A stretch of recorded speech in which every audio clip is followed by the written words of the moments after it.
The questions from the prosecution sort of had an air of hostility, desperation, and pointedness to their own witness. That was something which was pretty interesting there. Lisa, I want to get your take on this. You are a former law enforcement officer, member of the SWAT team, crime analyst.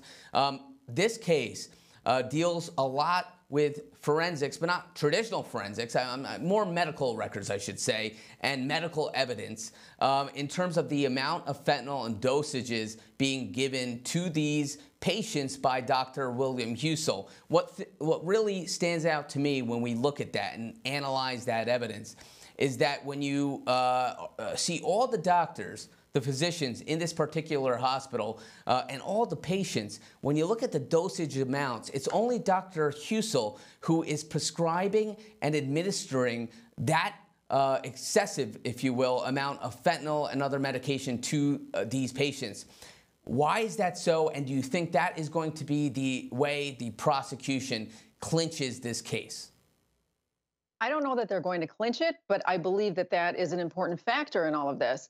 The hospital didn't have anything in place that did not permit Dr. Husel to not give that amount of drugs, because doctors give pain care and treatment and palliative care treatment based on the patient. Every single patient is different. And even the doctors who did testify say it's very difficult for us. We weren't bedside. We don't know what was happening to comment on if it was too much or excessive, only because they didn't give that amount in their cases didn't necessarily mean that the people in Dr.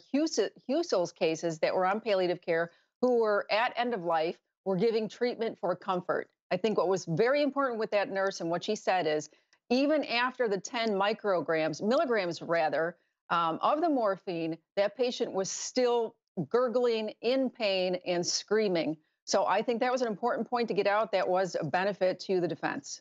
Yeah, Lisa, no, I agree. And, you know, we're going to take a quick break here at Law and Crime. When we come back, we'll see if there's action in court, and we'll go back live in the state of Ohio versus William Husel. So stay tuned.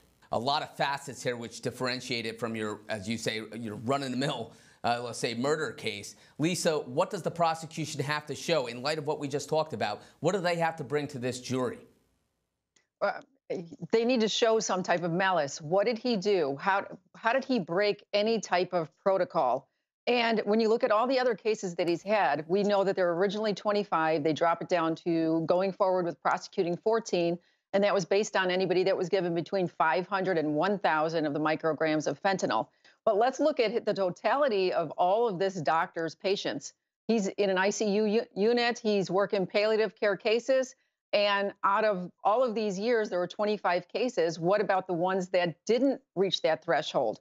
And kind of use that as an example. Again, I feel like I'm supporting the defense here, but the prosecution has to show that he violated some type of policy. And I don't think they're going to get it. Yeah, Lisa, no, that's an excellent point. And, you know, we'll be watching how the prosecution continues to lay out their case and what the defense will do on their case, if and when that comes, if he takes the stand or not. And I think there's, you know, we may hear from him. Your take, not necessarily on this witness, but generally from a law enforcement perspective, how do you investigate a case like this with multiple deaths and this particular sort of fact pattern? In this particular case, it was a learn as you go. And a lot of the people, hospital staff had said that. They felt when the police arrived, they didn't really know what questions to ask as far as the investigation tools, as far as what data they needed to receive and who did what. It was just a matter of let's compile everything, let's just pool all of the facts on each individual patient, and then try to discern whether or not that there was any malice or any type of intent to kill somebody.